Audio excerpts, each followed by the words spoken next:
What's up guys? Welcome back to my channel. I'm so excited because I just blew that lead right off. So yesterday was National Mac and Cheese Day and guess who forgot? Actually, it's today. Today's Mac and Cheese Day, but you're watching this the day after National Mac and Cheese Day. Whatever. I had decided already that I was gonna do like a monthly mac and cheese video for you guys, and I want them to be unique. Some of them will be more basic, but I really want to get creative with these mac and cheeses. So I was looking online for unique mac and cheeses, and I came across Half-Baked Harvest's Caprese Mac and Cheese. So what I ended up doing was combining her caprese mac and cheese recipe with my goat cheese mac and cheese recipe and the southern mac and cheese recipe that I did in the last video. So I basically just took the cheese ingredients that I used for my goat cheese mac and cheese, and then I prepared it in the same way I did the southern mac and cheese, and then topped it like Half-Baked Harvest did. I can't even tell you how good it smells. Oh my God, I did it again. There you go. It smells unbelievable in here right now. There's so much garlic. So I added a pesto inside of the actual cheese noodle situation, and that's obviously got garlic. And then I toasted some breadcrumbs, some Ritz crackers and butter and garlic together and put that on top. I will post the recipe for Half-Baked Harvest. She has the recipe for pesto and the breadcrumb on top, and then I will let you guys know the process that I went through and the amounts of everything that I added, so you guys will just be able to combine the whole thing. All right, it's been too long since it's been out of the oven, and I don't know what utensil I'm gonna need. I have my mac and cheese spoon.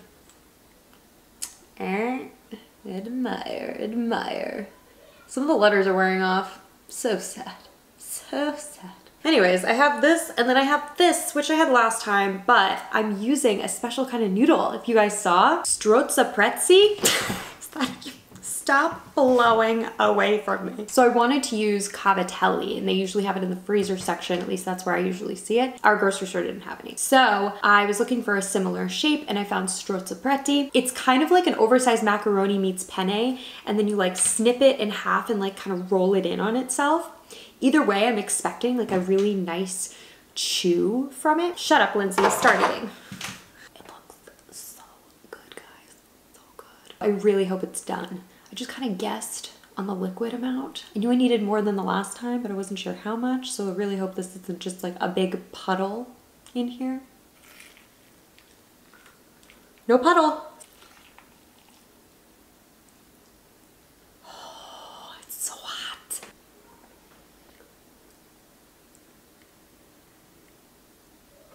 See the steam?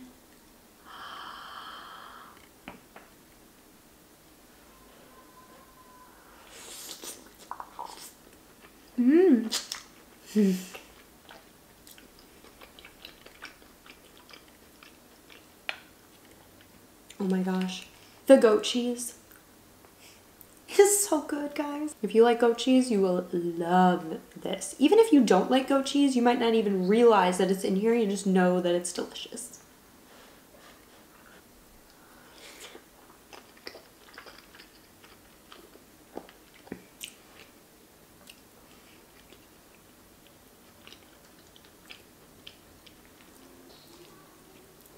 Pesto.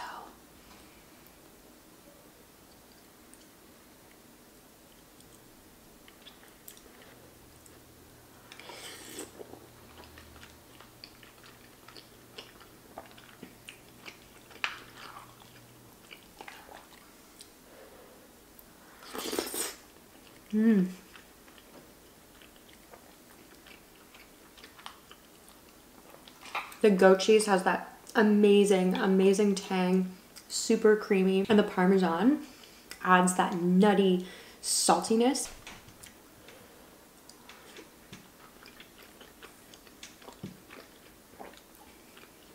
Get some of this burrata. Hi, burrata.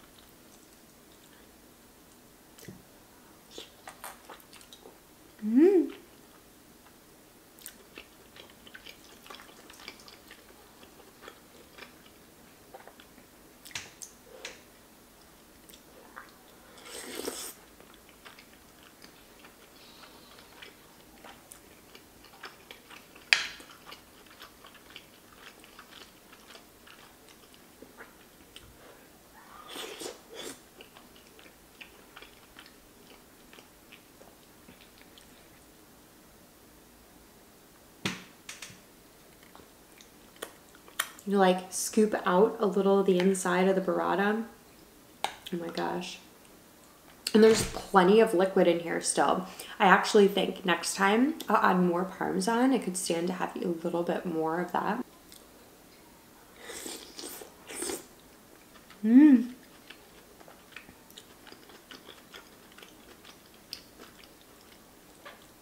And the breadcrumbs on top.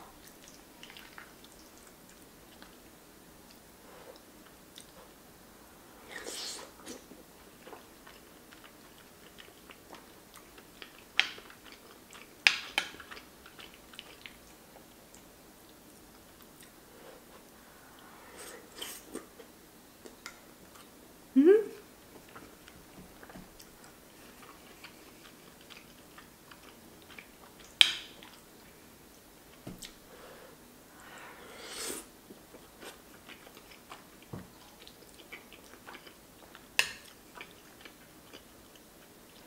I also think next time, because the burrata is so creamy and it's kind of oozing into the rest of the mac and cheese, I'll probably use a little less cream. Mmm.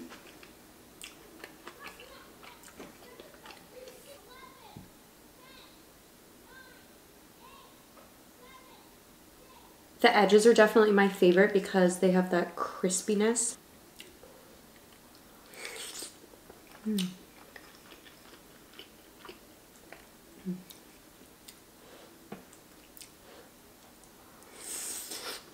Mm.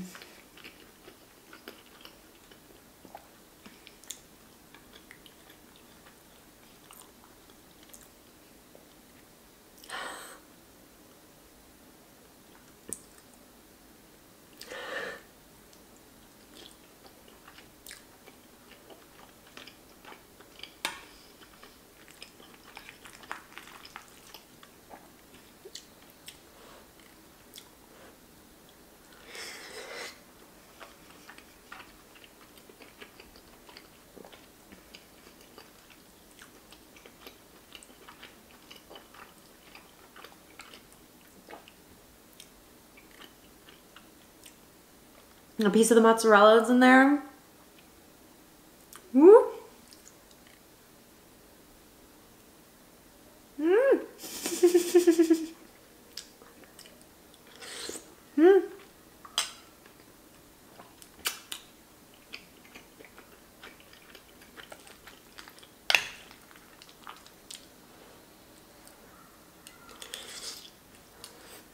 Mm.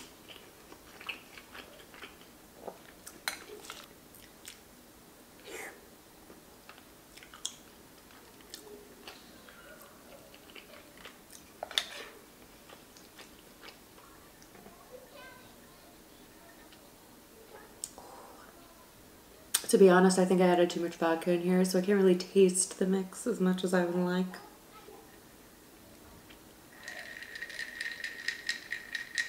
It still tastes good though.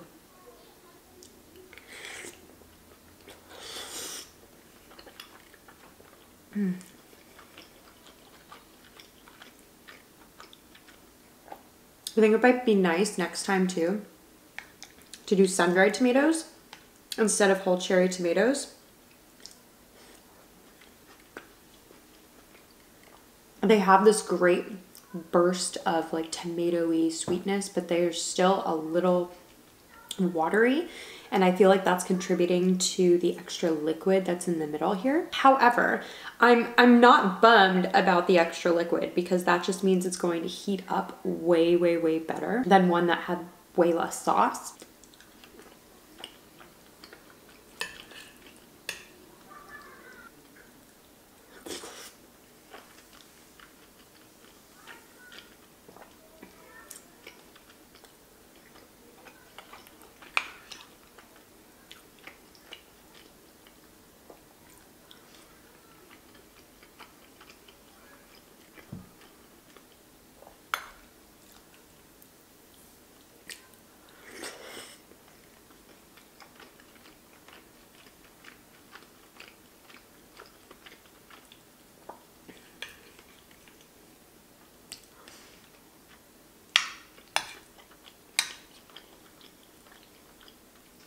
Oh, so on Instagram, something happened. I'm not gonna go into it. I had just gotten this message and I had posted it. It was just like a not nice message, whatever. I mentioned to people, like, I don't know how to deal with these situations. Like, I am just like I have this tick that if somebody says something that I feel the need to like stick up for myself, and it's really not always worked in my favor, really like is unnecessary in a lot of situations, and it's something that I'm like trying to get over. But anyways, I said I had a story about it, and so I wanted to tell you guys the story about how one time it didn't work out so well for me that I was sticking up for me or my friends. So I was studying abroad in Paris. It was 2007. So, oh my God, it was 13 years ago. Oh my God, how to feel old real fast. So I was there, it was the summer, and we just happened to be there during the month of July, and the French Independence Day is July 14th, Bastille Day. And so we were like, well, what are we gonna do? So we were like, oh, let's go to the Eiffel Tower, nobody will be there. Anyways, of course, everybody was there, but it was awesome. We went and there was this like really awesome concert just on the lawn in front of the Eiffel Tower, and we were drinking, you know, legal absinthe, getting crazy. But the French dudes over there, especially 13 years ago, I'm not really sure how much it's progressed since then.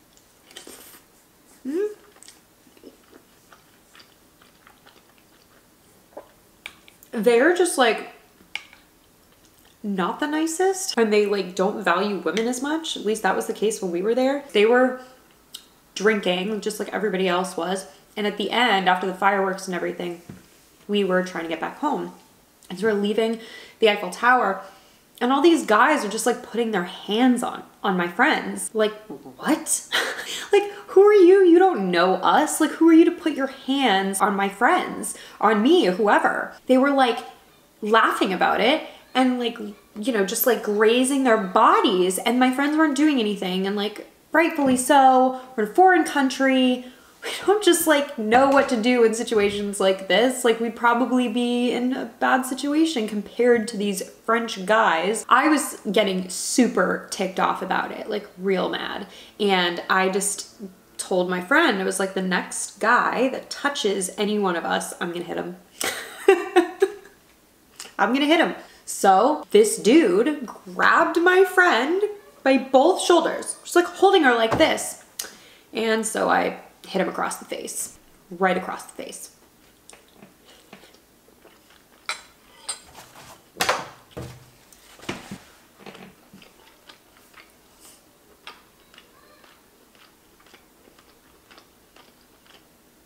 And then he hit me back in the face. I don't remember it hurting. All I remember is afterwards being just shocked, like, you know, holding my face, because it was not like a punch. He just like hit me across the face, which felt even like more of an insult, honestly. On that note, grateful that he didn't actually punch me.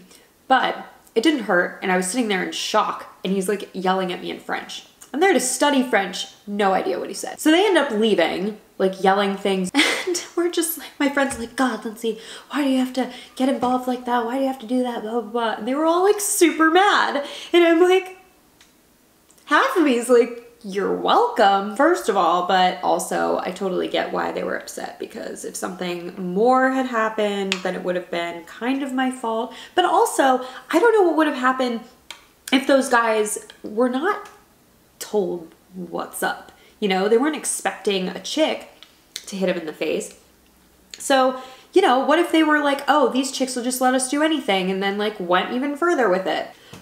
Anyways, that's the story. That's the end of it. And if I was in that same position today, I may do the same thing. Just reactionary, not like I'm like thinking this through. Just like, if some guy's gonna do that, then I'm gonna act, react, act, whatever.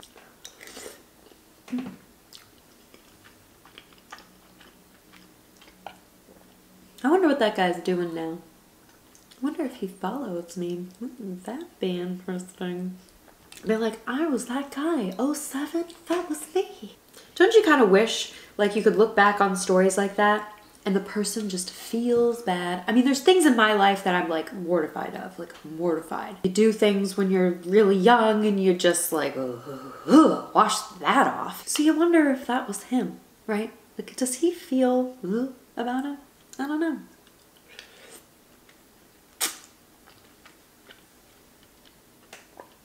This strozza preti was perfect, by the way. Perfect. Half cooked it before I put it in the oven, like I did with the last recipe. Just 5 minutes. I could have even done 4 minutes, honestly, because this is a little past al dente, but it's not overdone. All right, guys, I am really full.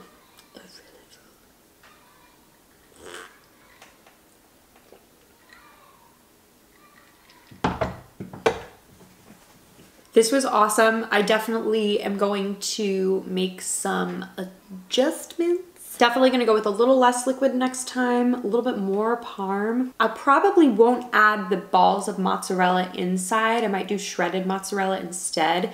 And the tomatoes inside I would change to sun-dried just to be able to control the liquid content a little bit better. Tomatoes on top are gorgeous. I love that they kind of curled up, crisped up a little bit around the edges. The look of the burrata on top is just amazing. I mean, it looks so beautiful, especially when you crack some fresh pepper in there. So yeah, this is definitely going to be made again. I hope my mom makes it. What I'd love to do too, I'm gonna be doing so many of these mac and cheeses. I feel like it would only be appropriate if I did a whole mac and cheese cookbook. So every month, like I told you, I'll be doing another mac and cheese. I will be tweaking them along the way. And once I feel like I've got them down, and when I can say that they're truly mine is the other thing. Like so many people just like steal other people's recipes. Like huge websites steal other people's recipes. Be exact, like the exact same language. They don't even bother like put it in their own words half the time. This is not what I'm trying to do. I am very open about the inspirations for all of my recipes. And I think that for a lot of us like home cooks that aren't like recipe developing all the time, we all start in kind of the same place, right? We find a recipe that looks interesting, we make it, and then we kind of make it our own. So I think that what I've done here has a lot of me in it with the cheeses, the style, but again, I'm gonna tweak it a little bit more, and when I do, it's actually going to become less like the recipe that I got the inspiration from. At that point, I would feel fairly comfortable saying that it was my own. Stay tuned for that. It might be a couple of years away, honestly. Maybe a year though, maybe a year to have a mac and cheese cookbook. Oh my God. Thank you guys so much for joining today. It's always a pleasure to see you. I hope you enjoyed National Mac and Cheese Day yesterday. I certainly did. Let me know what you guys thought about this recipe in the comments. If you have any other suggestions for other mac and cheeses or just other things you'd like to see me that you'd like to see me eating in general, comment that below as well. And I will see you guys next time.